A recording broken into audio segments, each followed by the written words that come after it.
अस्सलामुअलैकुम। प्रोग्राम अक्स बरक्स के साथ मैं हूं शाइस्ता शहजाद।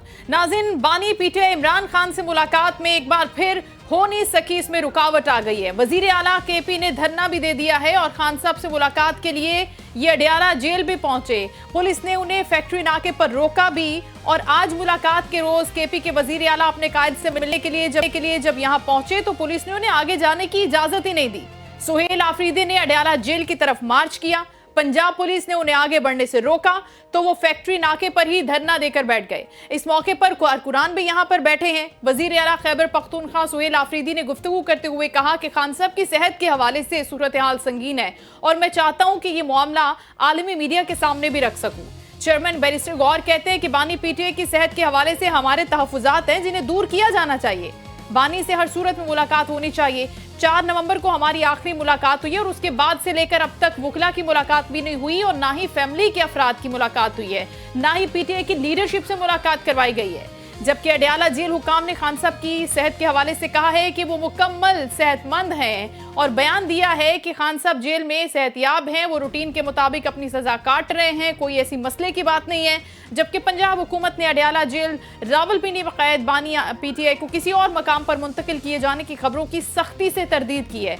सूबाई वजीर इत्तलात पंजाब अज़मा बुखारी ने अपने बयान में यह वाज़ेह किया है कि सोशल मीडिया और बाज़ हलकों में फैलाई जाने वाली ये बातें हक़ाइक़ पर मबनी नहीं है। बानी को तो कहीं और मुंतकिल नहीं किया गया और ना ही ऐसी कोई तजवीज़ ज़ेरे गौर है। लेकिन दूसरी जानिब वफाकी वज़रा भी खान साहब पर तनकीद करते हुए हमें नजर आ रहे हैं। वज़ीर ममलिकत बराए दाखिला तलाल चौधरी कहते हैं कि खान साहब पाकिस्तानी तारीख के सबसे VIP कैदी हैं।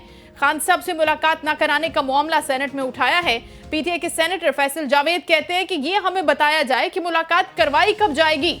जवाब में वजीर ममलिकत बराए दाखिला कहते हैं कि बानी पीटीआई पाकिस्तान की तारीख के सबसे VIP कैदी है। जनाब, बानी पीटीआई के पास 6 बड़ी बैरिक्स हैं।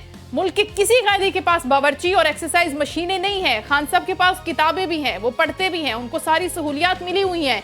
तो आपकी ये तहफुजात चैमैनी दारद वो पूछते रहते हैं, लेकिन उनकी सेहत के हवाले से जो कंसर्न्स हैं वो बिल्कुल वैलिड हैं। क्योंकि हमने देखा था कि स्पेकुलेशंस फैलाई गई थी आलमी मीडिया के थ्रू भी खान साहब के हवाले से बहुत सी, जिनको बाद में आकर ये कहा गया कि ऐसी खबरों की कोई तस्दीक नहीं हो सकी, ये सिर्फ और सिर्फ कयास राइयां हैं या पैनिक फैलाने की कोशिश की जा रही है। इसी सारी सूरत हाल को आज हम शो में डिस्कस करेंगे। दोनों मेहमानों ने हमें ज्वाइन कर लिया, उनको हम वेलकम करते हैं। इसार राना साहब सीनियर सहाफ़ी तज्ज़ियाकार हमारे साथ मौजूद हैं। अस्सलाम वालेकुम सर। जी वालेकुम अस्सलाम। बहुत शुक्रिया सर प्रोग्राम में ज्वाइन करने के लिए। और इसके साथ ही पाकिस्तान मुस्लिम लीग नून के सीनियर रहनुमा नासिर भट्ट साहब हमें ज्वाइन कर रहे हैं, प्रोग्राम का हिस्सा बन रहे हैं। अस्सलाम वालेकुम भट्ट साहब। वालेकुम अस्सलाम जी। इशार राना साहब को भी सलाम। मेरे बड़े अच्छे को भी मेरा सलाम। प्यारे भट्ट दोस्त साहब को दोनों हाथों से सलाम मेरा। मैंने भी दोनों हाथ उठाए हैं, आपने देखा नहीं है।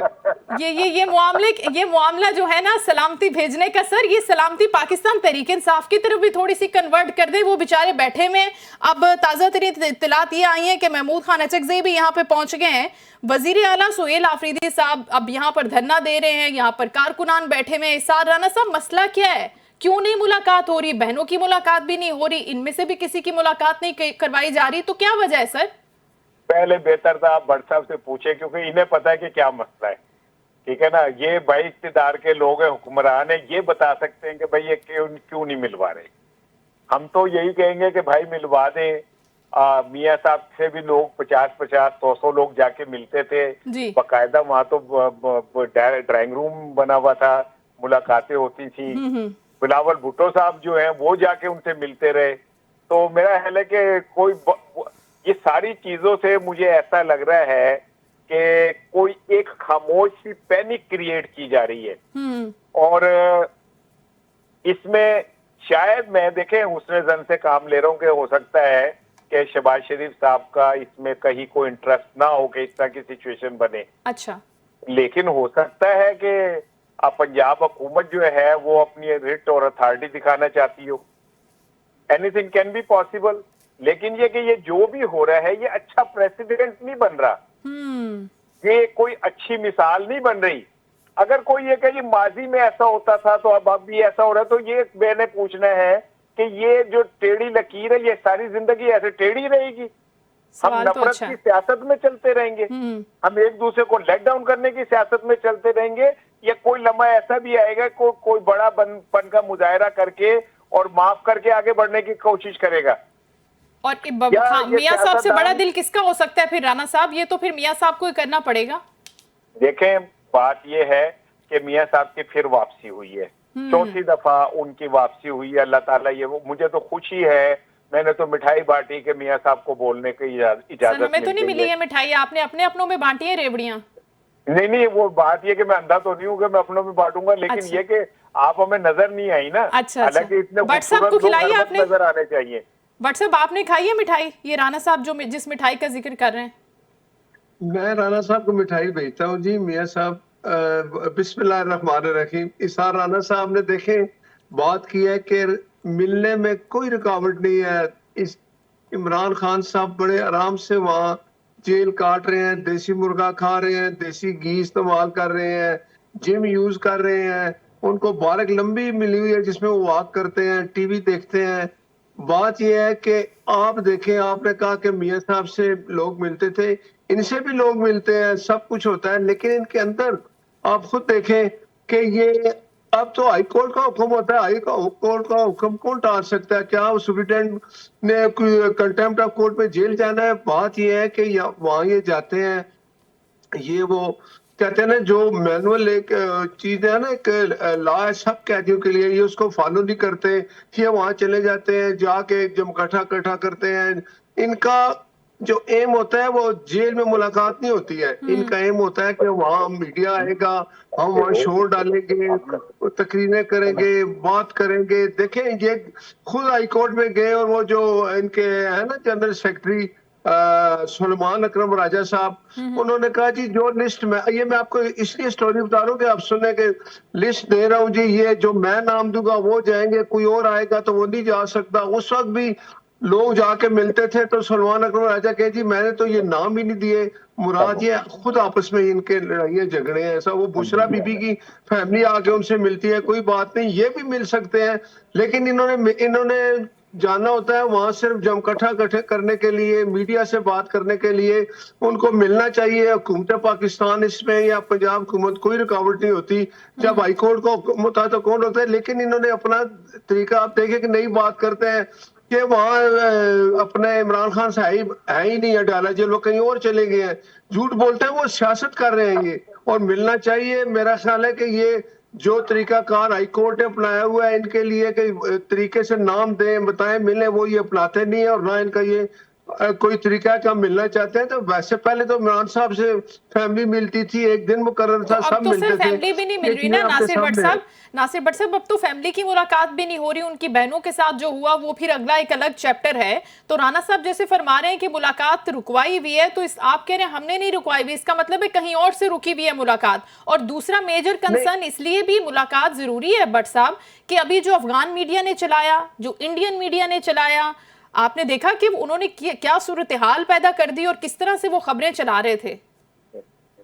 देखे उनका तो काम ही झूठ बोलना है। जब हमने हिंदुस्तान पे वो जाके जब उनको मारा था ना, तो और पहले तो वो कहते थे पाकिस्तान पे हमने कब्जा कर लिया, वो तो झूठ बोलते हैं, उनका काम है। लेकिन ख्वाजा आसफ ने ये कहा, वजीर दफा, उन्होंने कहा जी कि इमरान खान साहब बिल्कुल ठीक है, सेहत उनकी बिल्कुल ठीक है। पंजाब हुकूमत ने कहा है कि आके बिल्कुल वो ठीक है, डाला जेल में मौजूद है। ये इनकी एक स्पेकुलेशन है कि जी वो देखें कहीं और लेके, ऐसे कैसे हो सकता है, उधर ही है। ये अपना तरीका ठीक करके देखें कितनी लड़ाइयां हैं।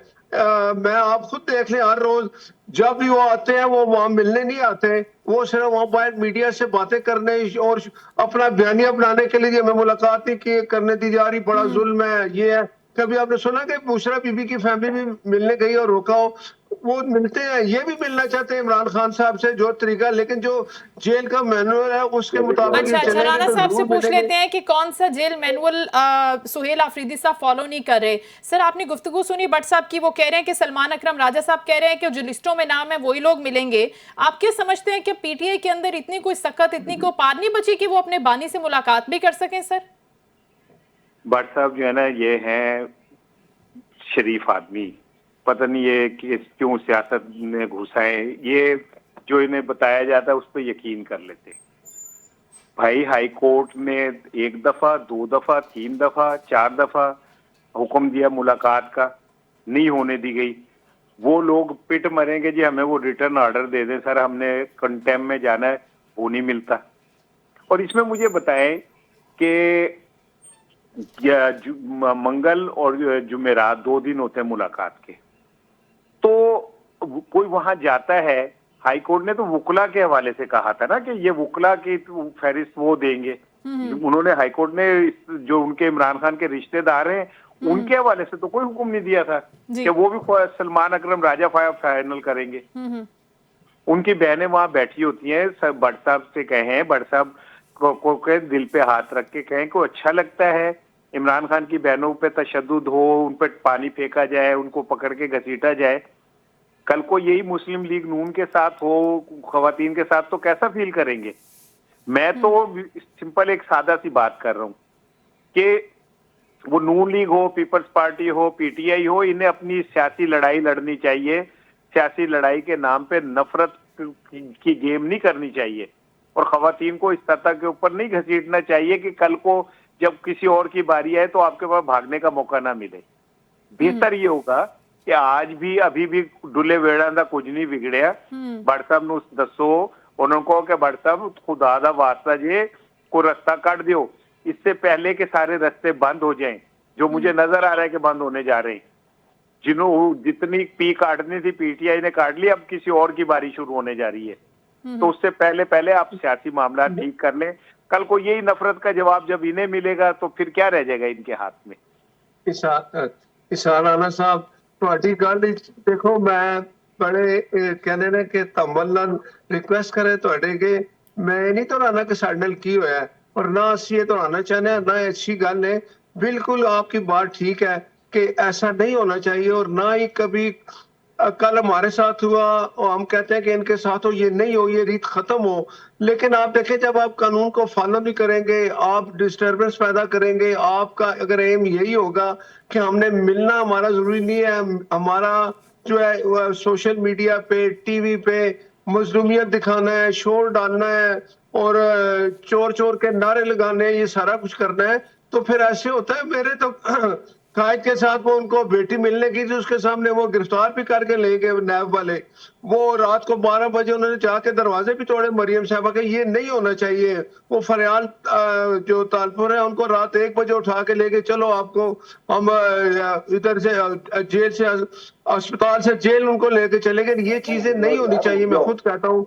लेकिन खुदारा ये भी एक बात माने कि अगर आप चीज को, कानून को फॉलो नहीं करेंगे तो फिर कानून अपना रास्ता लेता है। पहले वो मिलते हैं, कोई नहीं रोकते। हमारा टाइम था जब मियाँ साहब को मिलने जाते थे, हम कोई बार लड़ाई नहीं करते थे, हम कोई बार मीडिया को नहीं लेके आते थे, हम कोई अगर आप उन्हें बैठने नहीं देंगे और वो धरना देंगे तो ये को गैर कानूनी काम है। आप उन्हें मिलने दें, वो मिलने और घर चले जाएं। जब आप उन्हें मिलने ही नहीं देंगे, एक इलेक्टेड सीएम को, बट सुन ले एक मिनट, एक इलेक्टेड सीएम को, वो 4 करोड़ लोगों के वोटों का बना हुआ सीएम है, आप उसको ये इज्जत दे रहे हैं कि वो वहां जाके जमीन पे बैठ जाता है कि मैंने मिलना है और नहीं मिलने देते। आप जमहूरियत को ये इज्जत और मुकाम दे रहे हैं कि वहां इलेक्टेड जो लोग हैं वो जाते हैं और वहां से जलील होके ग्रेड 18 का अफसर उन्हें कहता है वापस चलो, नहीं मिलने दूंगा। मैं ये जमहूरियत है। जी अच्छा, करे बात इशान राणा साहब। भट्ट साहब एक मिनट सुन लें। अच्छा ठीक है, करे बात। हाँ देखिए, दूसरी बात सुन ले। आप ये कह रहे हैं ना जी कानूनी तरीका, क्या कानूनी तरीका करें? उन्होंने क्या कहते हैं, एक असेंबली में करारदाद मंजूर की कि मुलाकात कराई जाए। इससे ज्यादा कानूनी रास्ता हो सकता है? इससे ज्यादा कानूनी रास्ता हो सकता है कि वो हाई कोर्ट में उन्होंने दरखास्त दी कि जी हमने मिलना है, हमें मुलाकात करा दी जाए। इससे ज्यादा कानूनी रास्ता हो सकता है कि कौमी असेंबली में उनकी पार्लिमानी कमेटी ने, पार्टी ने करारदाद मंजूर की कि मुलाकात करवाई जाए। इससे ज्यादा रास्ता हो सकता है कि खुद जो आपका स्पीकर है वो प्रोडक्शन ऑर्डर जारी करता है किसी के लिए और उसे नहीं माना जाता। और कानूनी रास्ते बढ़ सब केड़े होते हैं? मुझे बताए ना कि कौन से कानूनी रास्ते हैं जो और अपनाए जाएं। राणा साहब अदालत का दरवाजा तोड़ते हैं, वट्टे मार देने की कर देने जड़ा गैर कानूनी काम में। मेरी यार सुन लोगे और ਤੁਸੀਂ ਆਖਰੀ ਗੱਲ ਕਰ ਦੇਣਾ। ਤੁਸੀਂ ਮਾਨੇ ਦੱਸੋ, ਉਹ ਜਿਹੜਾ ਤੁਹਾਡਾ ਸੀ ਨਾ ਆਪਣਾ ਗੰਡਾਪੁਰ, ਉਹ ਜਿਸ ਵਕਤ ਜੇਲ੍ਹ ਮਿਲਣ ਆਂਦਾ ਸੀ, ਘਲਿਓ ਮਿਲਣ ਆਂਦਾ ਸੀ ਤੇ ਮਿਲ ਕੇ ਚਲਾ ਜਾਂਦਾ ਸੀ। ਜਦੋਂ ਉਸਨੇ ਨਹੀਂ ਮਿਲਣਾ ਸੀ फिर वो नाल पूरी फोर्स लेके आना सी, आज मैं जेल तोड़ देंगा, आज मैं ये कर देंगा। लेकिन वो उसका एक ड्रामा होता था, चला जाता था। ये भी है, ये भी अगर देखे ना पूरे जुलूस और क्या क्या चीजें, गाड़ियां, सरकारी फोर्स लेके मिलने का ये तरीका है। वो एक कहती है, वो एक कैद काट रहा है, उसको 14 साल सजा हुई है, मैंने नहीं दी, आपने नहीं दी, अदालत ने दी है। और कुछ जो जेल में कहते हो, ये तो एक देखे 5 स्टार होटल में वहां ठहरे हुए हैं, बाकी ये कहते तो भट्ट साहब आप कह रहे हैं ना, भट्ट साहब ये तो आप कह रहे हैं। अब जो कहते हैं कि कब्र का जो हाल होता है वो मुर्दे को ही पता होता है, तो इस बात को हम छोड़ देते हैं। राणा साहब आपसे सवाल ये है कि मियां साहब की चौथी बार शायद एंट्री हुई है, if I am not wrong, जिसके ऊपर आपने मिठाइयां भी बांटी हैं। तो इस खुशी में अब जो वो स्टेटमेंट उन्होंने दिया है कि खान साहब को लाने वालों के खिलाफ कार्रवाई होनी चाहिए, ये स्टेटमेंट एक तरफ, और चीमा साहब ने जो स्टेटमेंट दिया है, उमर चीमा साहब ने मियां साहब के हवाले से, वो मैं नहीं दोहराऊंगी, लेकिन इस पर आप क्या समझते हैं कि ऑलरेडी कार्रवाई तो एक चल रही है, तो फिर किस कार्रवाई की बात कर रहे हैं मियां साहब? नहीं भाई, हुकूमत उनकी है, पंजाब में हुकूमत भी उनकी है, उन्हें सादा अक्सरियत भी उनके पास है, तो फिर किसने करनी है कार्रवाई? करें, क्यों नहीं कर रहे? ये क्या बात हुई कि जी करनी चाहिए? किसने करनी है? वो आके नरेंद्र मोदी ने करनी है या डोनाल्ड ट्रंप ने करनी है? हुकूमत आपकी है, इख्तिदार आपके पास, तो फिर आप करें कार्रवाई। और आप नाम क्यों नहीं ले रहे? आप ये गोलमोल सी बात क्यों करते हैं? सर वो रिक्वेस्ट कर रहे होंगे ना कि आप करें कार्रवाई, हम भी आपके साथ हैं, आप करें। और मेरी बात सुने, मैं भी अपने कायद मियां नवाज शरीफ साहब के साथ हूँ। वो जो कहते हैं कि जी वो जो लाए जो कौन है, ये वही तो नहीं है जिनको लंदन से आपने बैठ के एक्सटेंशन दी और तय किया कि जी हम इमरान खान को हटाएंगे और उसके खिलाफ अदम-ए-एतमाद लाएंगे। और ये वही तो नहीं है जिन्होंने आपको आने से पहले मुकदमात खत्म करा दिए, या ये वही तो नहीं है जो आप आए तो आपको बायोमेट्रिक जो है वहां मिल गई थी? ये मेरा ख्याल है ये वही है, इसलिए आप नाम नहीं ले रहे। बट साहब ये जो लोग वही हैं। राणा साहब मैं बताता हूँ कौन है, जरा प्लीज मेरी सुन ले। ये वही है जिनको मियां साहब ने गुजरांवाला जलसे में कहा था कि ये 2 इंडिविजुअल लोग हैं जिन्होंने पर्सनल ये सारा किया है, पाकिस्तान को नुकसान पहुंचाया है। ये तो वो है, एक फैज हमीद है जिसको इदारा उसकी सजा दे रहा है, या कुछ दिनों में आप देखेंगे वो जेल में बंद है। और वो ये वही है, ये वही 2 नाम है मैं आपको बता रहा हूँ। बाकी और भी है, साकब निसार है, आसफ सईद खोसा है, इजाजुल हसन है।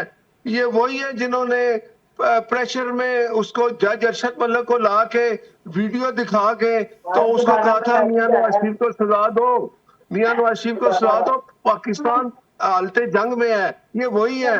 अब आपको मैं याद इसलिए करा रहा हूँ इशार राणा साहब कि आप मेरे से ज्यादा समझदार हैं और आप ज्यादा इसको समझते हैं कि ये वही लोग हैं।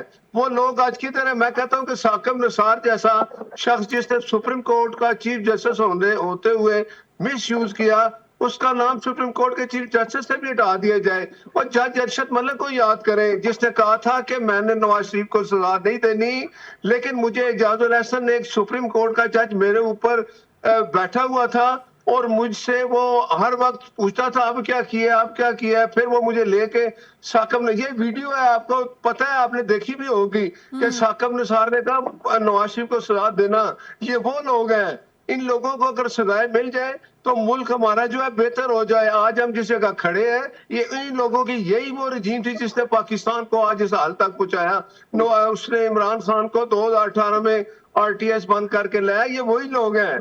अब आपको मेरा ख्याल है, मेरी रिक्वेस्ट पे आपको ये याद आ जाना चाहिए कि ये वो लोग हैं। राणा साहब आपको नाम याद आ गए? भट्ट साहब को भी सिर्फ एक ही नाम याद आया, दूसरा नहीं बताया उन्होंने। नहीं, दूसरा नाम बताया ना, मैंने दूसरा भी बताया है।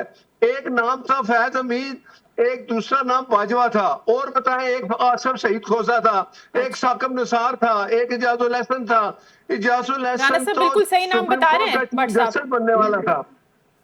अच्छा, ये जनरल बाजवा वही है जिसके याद साहब, राणा साहब की बात सुने, ये वही जनरल बाजवा है ना जिसके लिए ख्वाजा आसिफ ने कहा था कि हमें बुला के उन्होंने कहा कि पंजाब में हम शहबाज शरीफ को कर देते हैं और विफाक में नवाज शरीफ को, और हम अदम-ए-एतमाद ला रहे हैं। ये वही वाले बाजवे की कर रहे हैं आप बात? नहीं, मैं उस मैं वादे उसी की की बात बात कर कर रहा हूँ रहे जिससे हैं। आरटीएस बंद करके इमरान खान को 2018 ਬੰਦਾ में ਤੇ ਇੱਕੋ ਹੀ मुसल्लत ਨਾ ਭੱਟ किया। ਸਾਹਿਬ ਜਿਹਦੀ ਗੱਲ ਹੁੰਦੀ ਪਈ ਰਾਣਾ ਸਾਹਿਬ ਵੀ ਤੇ ਉਹੀ ਗੱਲ ਕਰਦੇ ਪਏ ਨੇ। मैं तो कह रहा हूँ आरटीएस बिठाई गई और इन्होंने बाजवा साहब ने बिठाई, तो ये वही वाले बाजवा ही है ना जिन्होंने बाद में फिर लंदन से नवाज शरीफ साहब से मुका करके और अदमतमाद लेके और फिर नवाज शरीफ साहब लंदन से पाकिस्तान, उन्हीं की बात कर रहे हैं आप। नहीं, मैं उसकी बात कर रहा हूँ जिसने ये सारा कुछ किया, जो जिम्मेदार है। मियां साहब तो वापस आ गए अदालतों से, अपनी सजाएं भी इनको पेश होके बेगुनाही साबित करके खत्म कर दी। इमरान खान को भी साबित की चाहिए थी कि है, अदालतों में जाए, हमें केड़ी कहता है साबित जी की मुझे थी है, जेल में भेज दिया, उसे जाके साहब अपनी बेगुनाही वो साबित केड़ी करे और साबित बाहर आ की थी जाए। यहाँ? कौन सी साबित की थी भाई? उनके तो आते ही उन्होंने 190 मिलियन पाउंड लेके चला गया क्या चोरी कहते हैं, में। जस्टिस साहब 190 ने मिलियन फरमाया लेके मनगराज के क्लासिफाइड अकाउंट में लीडर ने डाल कि ये दिए। तो बकवास केस है और फौरन ही खत्म करें, और मियां साहब के तो ये आने से बकवास पहले केस है। बायोमेट्रिक उन्हें 190 एयरपोर्ट पे दे दिया था। मिलियन भट्ट साहब इसार एक राणा साहब राणा साहब जवाब दे रहे हैं ना, इसार राणा साहब जी मुकम्मल जी कीजिएगा जी बात। जवाब। भट्ट साहब मैं एक बात बताऊं, ये जो भी है ना इनका हिसाब होना चाहिए, और वहां शुक्र से है। होना चाहिए जब जनरल्स को कोठियां बना के दे के वजारतें ली गई थी ना, या वहां से होना चाहिए जब एक डिक्टेटर को रूहानी बाप करार दे के हुकूमतें ली गई थी, या जब से होना चाहिए जब आईएसआई से पैसे लेके कौमी इत्तेहाद बनाया गया था, या उसामा बिन लादेन से पैसे लेके बेनजीर भुट्टो के खिलाफ अदम एतमाद। मेरा ख्याल है होना चाहिए साहब, मैं आपके साथ हूँ भट्ट साहब, मैं आपकी इस बात से बिल्कुल आपके साथ हूँ। अच्छा एक और सवाल का जवाब मुझे राणा साहब से चाहिए कि अब ये दो लोग और भी है ना, मरियम नवाज शरीफ साहिबा कह रही है कि खान साहब को जो लोग लाए उनके खिलाफ कार्रवाई होनी चाहिए, और मियां साहब को जिन लोगों ने निकाला उनके खिलाफ कार्रवाई होनी चाहिए। तो ये दोनों भी एक ही हैं या अलग अलग हैं राणा साहब? देखे, मैं सोचने दे, मैं कल कार्रवाई करता हूँ इनके खिलाफ क्योंकि हुकूमत मेरी है ना, वो मुझसे मुतालबा कर रही है भाई, उनके चचा की हुकूमत है, करें चचा को सुबह ले आए, करने कमीशन कायम सुबह ही करनी चाहिए, होनी चाहिए। ये भट्ट साहब से कहे ना, ये तो बड़े करीब है शहबाज शरीफ साहब के। भट्ट साहब सवेरे नाश्ते से जाओ, को पायशे खांदे हैं गरम कुलचियां दे नाल, मियां साहब ने कहो कि भाई बड़े भैया कह रहे हैं कि इनके खिलाफ कार्रवाई होनी चाहिए, हो जाएगी शुरू सर। तो राणा साहब अभी जो कमान की तब्दीलियां हुई हैं, लियाज साहब कह रहे हैं कि अब कार्रवाइयां हो भी जानी है, अगर ये बातें चल रही हैं तो हो जाएंगी। इसार राणा साहब जी जी भट्ट साहब, मैंने कहा एक के खिलाफ कार्रवाई हो रही है ना, इदारा कर रहा है, फैज भी बैठा हुआ ना, इसके बाद दूसरों की भी बारी आ जाएगी, सबका एहतसाब होना चाहिए।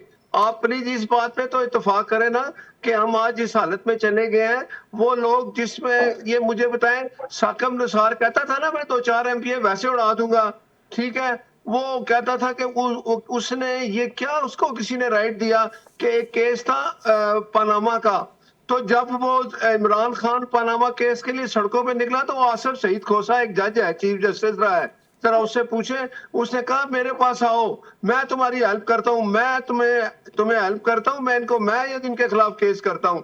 फिर पनामा में कुछ नहीं मिला, तो फिर उसने साकिब निसार ने या उस अदलिया ने कहा कि मियां साहब आपने बेटे से तनख्वाह नहीं ली, इसलिए आपने ये बहुत बड़ा जुर्म किया, जो बनती थी नहीं ली तनख्वाह, आपको हम डिस्क्वालीफाई करते हैं फॉर लाइफ। तो जब मियां साहब के वकला ने कहा कि भाई कितने टाइम के लिए डिस्क्वालीफाई है, तो उन्होंने कहा फॉर लाइफ डिस्क्वालिफिकेशन है। ये थी अदलिया। क्या ये अदलिया के जजेस को माफ कर दिया जाए? वो जुल्फकार अली भुट्टो को जिन्होंने फांसी दी थी, 20-25 साल बाद उन्होंने कहा हमसे गलती हो गई है, क्या ये होना चाहिए? आप जरा मुझे बताएं, क्या ये ठीक चीज है? क्या ये इंसाफ था? बिल्कुल भट्ट साहब, मैं आपकी बात से बिल्कुल मुत्तफिक हूँ कि ये ज्यादती है, जुल्म है, और बिलावल भुट्टो जरदारी साहब ने रिट लेके गए थे सुप्रीम कोर्ट ना, पनामा वाला, बिलावल भुट्टो साहब नहीं, आप बताएं आसिफ सईद खोसा ने ये किया था कि नहीं कि मेरे पास केस लेके आओ, हम इनको डिस्क्वालीफाई करते हैं, हम तुम्हारी मदद करते हैं, ये अदलिया का काम था। सुन लो भट्ट साहब, मेरी बात तो सुन लेना। जी जी सुनाए, मेरी बात सुन ले। ये केस आसिफ अली बिलावल भुट्टो जरदारी फरीक बन के पनामा का केस लेके गए थे उस अदालत में, इमरान खान नहीं लेके गया था। तो आपने कभी बिलावल भुट्टो साहब से टाइम निकाल के पूछा कि भैया तुम क्यों लेके गए थे? आप इमरान खान का तो आपको बड़ा याद है, तो जो केस का पिटिशनर था उससे क्यों नहीं पूछते? आज वो आपका साथी है, दूसरी बात ये जो जज हैं, मैं तो आपकी बात से बिल्कुल मुत्तफिक हूँ। यार ये कौन सा तरीका है कि जज फोन करके कहे कि दसो जी मैं जस्टिस कयूम बोल रहा हूँ, तो बड़े भाई ने कहा कि 10 साल सजा दो, तो जस्टिस कयूम कह के आओ जिम्मे बड़े भाई ने क्या कर लेने। वाकई यार बड़ी बुरी बात है। ये जस्टिस नसीम अली शाह कह के जी मुझे पीसीबी की चेयरमैनशिप मिलनी थी इसलिए मैंने फला फैसले किए। या हर दफा नवाज शरीफ साहब की हुकूमत जाने के बाद सुप्रीम कोर्ट बहाल कर दे और बेनजीर भुट्टो की दफा कहे जी उन टाइम लंघ गया। बाकी ये ज्यादती है, मैं आपकी बात से एग्री हूँ, इस पे तहकीकात होनी चाहिए। ठीक है। और राणा साहब ये भी बता दें कि मियां साहब ने अपने दौरे हुकूमत में तो मुशर्रफ के खिलाफ कोई कार्रवाई नहीं की थी, और अब जिस कार्रवाई की बात वो जिक्र कर रहे हैं, मियां साहब भी कर रहे हैं, उनकी साहबजादी भी कर रही है, सीएम पंजाब की कार्रवाई होनी चाहिए। तो आपको लगता है कि कोई कार्रवाई करेंगे, कर सकते हैं? नहीं, कार्रवाइयां तो बड़ी करते हैं ये, सर ऐसी बात ना करें आप। ऐसी कार्रवाई करते हैं कि मैं बल्कि बड़ साहब तो इस लफ्ज को समझते होंगे, कार्रवाई करते कम है, कार्रवाई पांदे ज्यादा ने। और फिर पार्टी कार्रवाई उन्होंने एक और इज़हार राणा साहब ते फिर ਤੁਸੀਂ ਇਸ ਗੱਲ ਨੂੰ ਜਸਟੀਫਿਕੇਸ਼ਨ ਦੇ ਰਹੇ ਹੋ ਕਿ ਜੋ ਜੱਜ ਅਰਸ਼ਦ ਮਲਿਕ ਨੇ ਇੱਕ ਅੱਛੀ ਗੱਲ ਦੱਸੀ ਕਿ ਜੀ ਮੈਨੂੰ ਜ਼ਬਰਦਸਤੀ ਇਹਨਾਂ ਨੇ ਕਿਹਾ ਸਜ਼ਾ ਦਿਓ, ਤੁਸੀਂ ਕਹਿੰਦੇ ਹੋ ਕਿ ਉਹ ਜਿਹੜਾ ਚੀਜ਼ ਜਿਨ੍ਹਾਂ ਨੇ ਜ਼ੁਲਫਕਾਰ ਅਲੀ ਭੁੱਟੋ ਨੂੰ ਸਜ਼ਾ ਦੇ ਕੇ ਮੌਤ ਦੇ ਦਿੱਤੀ, 20 ਸਾਲ ਬਾਅਦ ਉਹਨਾਂ ਨੇ ਕਿਹਾ ਜੀ ਉਹ ਗਲਤੀ ਹੋ ਗਈ ਹੈ, ਤੁਸੀਂ ਕਹਿੰਦੇ ਹੋ ਠੀਕ ਹੈ, ਲਿਹਾਜ਼ਾ ਉਹ ਵੀ ਠੀਕ ਸੀ ਤੇ ਇਹ ਵੀ ਠੀਕ ਹੈ। ਕਰ ਤੁਸੀਂ ਇਹ ਕਹਿੰਦੇ ਤਾਂ ਫਿਰ ਮੈਂ ਤੁਹਾਨੂੰ ਸਿਰਫ ਇਹੀ ਕੁਐਸਚਨ ਕਰਨਾ ਕਿ ਇਸ ਤਰ੍ਹਾਂ ਮੁਲਕ ਠੀਕ ਹੋਏਗਾ ਜੋ ਤੁਸੀਂ ਜਸਟੀਫਿਕੇਸ਼ਨ ਦੇ ਕੇ ਤੇ ਦੋਨਾਂ ਨੂੰ ਬੈਲੈਂਸ कर रहे हो? मैं ਤੁਹਾਡੇ ਨਾਲ रल गया, आप और मैं दोनों सुप्रीम कोर्ट कल चलते हैं। जिन जजेस ने भुट्टो साहब को फांसी दी थी ना, उनकी तस्वीरें अभी भी सुप्रीम कोर्ट में लगी है, उन्हें उठा के बाहर फेंकनी चाहिए। आप मेरे साथ चलेंगे और उठा के बाहर फेंकेंगे आप, ठीक है ना? अगर उन्होंने गलत फैसला दिया तो आपकी हुकूमत क्यों नहीं उठा के उनकी तस्वीरें उठा के बाहर क्यों नहीं फेंकती सुप्रीम कोर्ट से? अगर उन्होंने गलत फैसला दिया, अगर हो जाए तो फिर मुल्क ठीक नहीं हो जाएगा। बिल्कुल मैं आपसे मुत्तफिक हूँ, और एहसाब वहां से होना चाहिए जिन्होंने जजों को रिश्वतें देके अपनी मर्जी के काम कराए, ब्रीफ केसों में नोट भेजे बलूचिस्तान क्या नाम है सुप्रीम कोर्ट, उनके खिलाफ कार्रवाई होनी चाहिए। जिन्होंने जजों को कोठियां बंगले बना के दिए और फिर अपने काम निकलवाए, उनके खिलाफ कार्रवाई। मैं आपके साथ हूँ बड़ साहब, बिस्मिल्लाह करें, आगाज करें, मैं आप इस तरीके में आपके साथ हूं। से शुरू हो जाए, लेकिन ये होना चाहिए कि नहीं, मेरे से ये तो इत्तेफाक करें। मैं देखे बात ये, मुझे किसी दोस्त ने कहा कि इस्लाम में ना चोर के हाथ काटते हैं, इस्लामी निजाम पाकिस्तान में आना चाहिए। मैं कहा आधा पाकिस्तान टुंडा फिरेगा, ठीक है? 47 तो शुरू किया था बड़ साहब, आप बहुत सारी जमातें ही गायब हो जाएंगी, नून लीग समेत, फिर निकलेगी नहीं। चाहते कि पाकिस्तान एक बेहतर हो जाए, एक ने गलत किया दूसरा भी गलत करे, दोनों ठीक है, तो फिर कैसे होगा आप बता दें। मैं तो आपके साथ हूँ, मैं तो कह रहा हूँ कि ये तहरीक चलाएं कि जिन्होंने पाकिस्तान का बेड़ा गर्क किया है, रिश्वतें देके इक्तिदार लिए, फ्रॉड करके इक्तिदार लिए, उन सबके खिलाफ कार्रवाई हो ताकि पाकिस्तान बिल्कुल साफ हो जाए। तो इसमें कोई भी बीच में आ जाए, मैं आपके साथ हूँ बड़ साहब, बल्कि लाहौर है, हम दोनों इस पर तहरीक चलाने का फैसला करते हैं। व्हाट्सएप आपको मैं थोड़ा सा एक पहले से एक डिस्क्लेमर दे दूं कि आप फिर बहुत बड़ी चीज करने जा रहे हैं, क्योंकि आईएमएफ ने जो रिपोर्ट जारी की है ना, तो उसके मुताबिक 53 अरब रुपए के करप्शन के मामलात पाकिस्तान में हैं। फिर अब आप कहां से लेकर कहां तक इस पर चलेंगे और कैसे करेंगे अपनी तहरीक का आगाज, और किन किन के खिलाफ कार्रवाई होगी? उसमें तो फिर पीएमएलएन की हुकूमतें भी आएंगी ना सर। देखें, हम तो वो लोग हैं, मियां नवाज शरीफ ने आईएमएफ से जान छुड़ा ली थी। ये आप जरा इज़हार राणा साहब से भी पूछ लें, शायद वो मेरी इस बात की तस्दीक कर दे। उसके बाद जब वो रस्तू आए थे ना, वो असद उमर और दूसरे और इमरान को जब 2018 में मुसल्लत किया गया था, हम आईएमएफ के पास नहीं जाएंगे, हम ये नहीं करेंगे, हम पैसा बाहर से उठा के लाएंगे। फिर क्या किया मुल्क के साथ? एक वजीर खजाना बदला, दूसरा बदला, तीसरा बदला, और जब मुल्क को इन्होंने इस हाल तक पहुंचा दिया कि इनके खिलाफ वोट ऑफ नो कॉन्फिडेंस आया, तो इमरान खान ने जाते जाते 10 रुपए पेट्रोल सस्ता किया और ये ऐलान भी किया कि मैं ऐसी पाकिस्तान में माइंड बिछा के जा रहा हूं कि आईएमएफ अब आपको छोड़ेगी नहीं और मुल्क दिवालिया करके छोड़ेगी। फिर हमने सियासी जमातें सारी जो हुकूमत में मिल के मुल्क को डिफॉल्ट होने से बचाया। आज हम किसी ठीक रास्ते पे चल रहे हैं। इन्होंने तो पाकिस्तान का आइसोलेट कर दिया था, किसी मुल्क से राब्ता ही नहीं रहा था।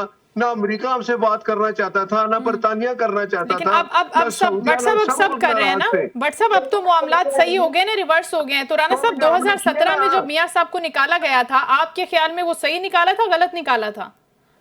देखे ना, जब 2018 में मियां साहब को निकाला गया राणा तो साहब से वो- मेरा सवाल है बट साहब, आप अच्छा, सॉरी जी सॉरी राणा साहब, सॉरी क्या आप क्या पूछ रही हैं? 2017 में जब मियां साहब को निकाला गया था, जिसका जिक्र वो भी कर रही है, मरियम साहिबा भी कर रही हैं, तो सही निकाला गया था, गलत निकाला गया था?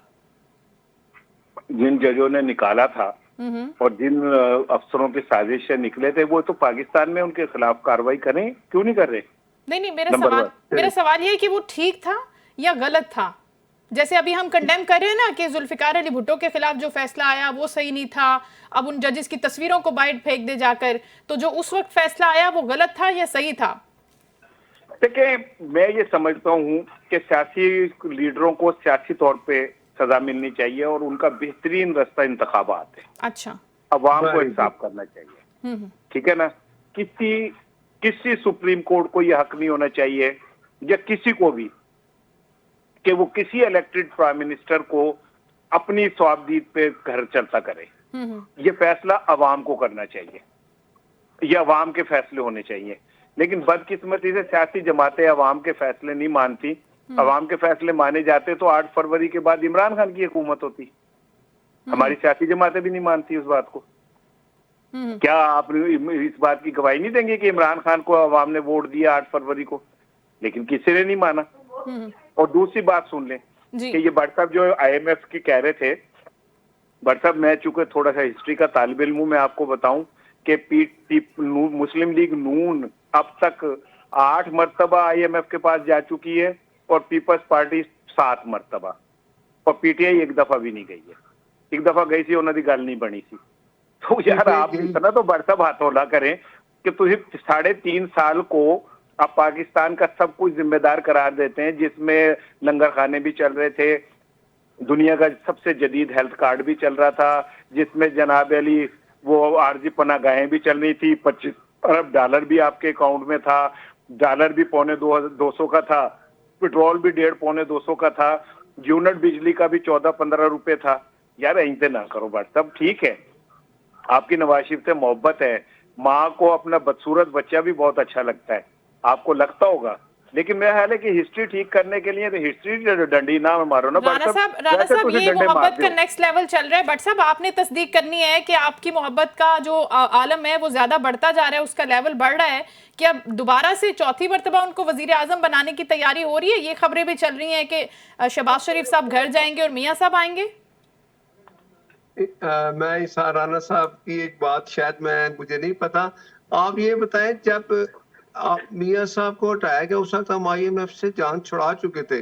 हम IMF से हमारा कोई मुआहदा नहीं था, खत्म हो चुका था, हम आजाद फैसले कर रहे थे। आज हम IMF के जंगल में इस तरह फंसे हुए कि हम क्यों लोगों को रिलीफ भी देना चाहे तो वो कहते हैं नहीं दे सकते आप, हम आपको चीज सस्ती करने चाहे कहते हैं नहीं कर सकते, वो कहते हैं टैक्स बनाए। तो ये चीजें तो राणा साहब आप प्लीज कर देना कि ये इमरान खान साहब के दावे थे कि मैं 90 दिन में ये कर दूंगा वो कर दूंगा, तो ये चीज भी है। लेकिन आज भी हम सियासी बातें सारी एक वादा कर लें कि हम जो भी हुकूमत बनाए या जो भी इलेक्शन में अवाम जिसको मुंतखब करे, फिर वो 5 साल हुकूमत करे, और 5 साल हुकूमत करने के बाद अगर वो अच्छे काम करेगा तो दोबारा मुंतखब हो जाएगा अवाम की वोट से। जैसे अभी देखें, अब ज़िमनी इलेक्शन हुआ, 8 फरवरी से बिस्मिल्लाह करें आपके सामने जी, 8 फरवरी से बिस्मिल्लाह करें। अवाम ने आपको वोट नहीं दिया था, अवाम ने इमरान खान को वोट दिया था। एक काम करते हैं, 8 फरवरी भी बीच में रख लेते हैं, 18 फरवरी भी रख लेते हैं, जो जब बैठ जाते हैं कि आप मुझे बताएं कि जब पाकिस्तान के साथ जुल्म ये कब शुरू हुआ?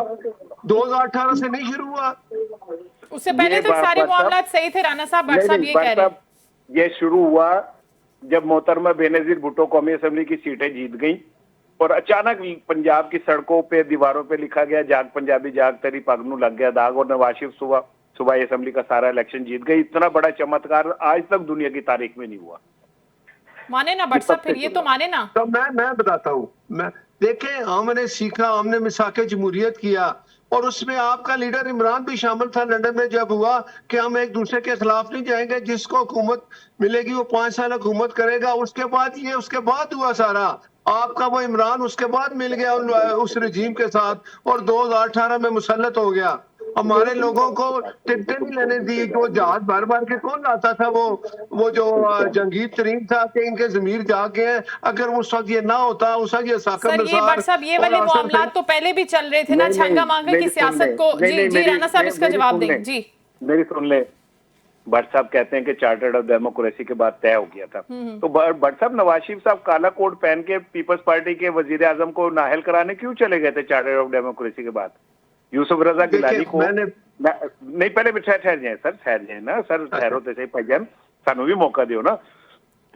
ये नवाज शरीफ साहब, मैं तो बोल ही नहीं रहा।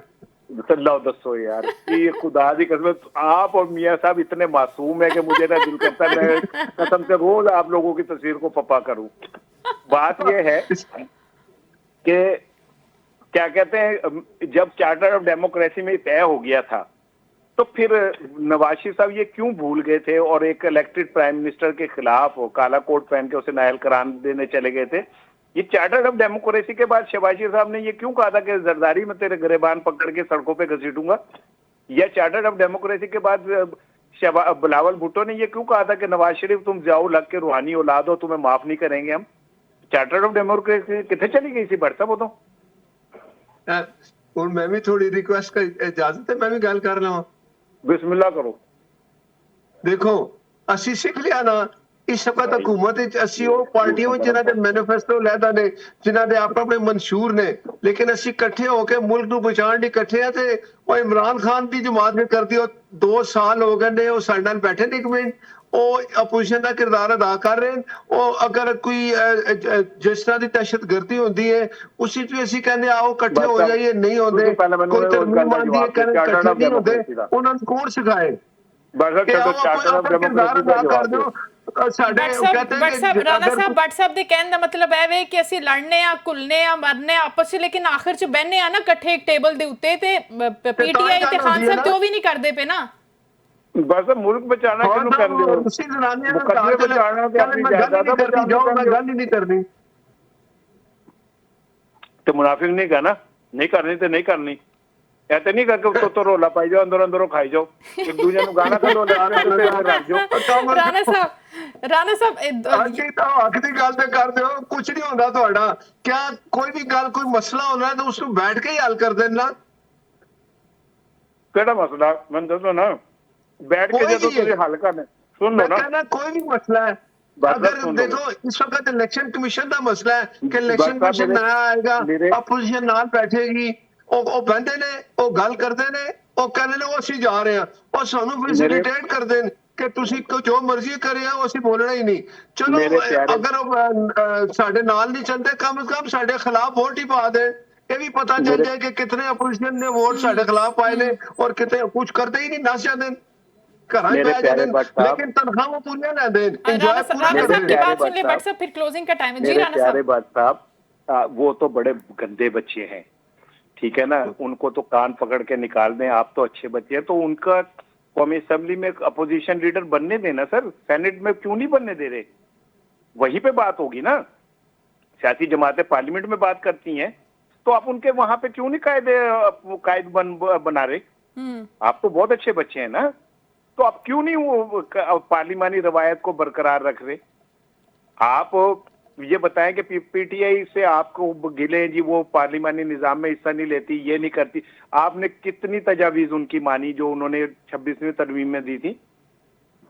आपने उनकी कितनी तकारीर कराई कौमी असेंबली और सेनेट के अंदर इसके हवाले से? अगर वो तो बहुत गंदे बच्चे हैं, आप तो बहुत अच्छे बच्चे हैं ना। इवन ये मुझे बता दें कि ये जो 27वीं तरमीम आ रही है, ईमानदार नाल दसो तानू पता है कि की आ रही है? ये राणा साहब इसका जवाब भट्ट साहब मेरा ख्याल है दे नहीं पाएंगे और शो का वक्त भी खत्म हो गया है। 28वीं तरमीम के ऊपर हम दोबारा बात करेंगे शो में। बहुत शुक्रिया इसार राणा साहब, नासिर भट्ट साहब, आप दोनों की प्रोग्राम में शिरकत करने का। शो का वक्त नाज़रीन खत्म हो गया, अपना ख्याल रखिएगा। कल इंशाल्लाह आपसे दोबारा मुलाकात होगी। अल्लाह हाफिज।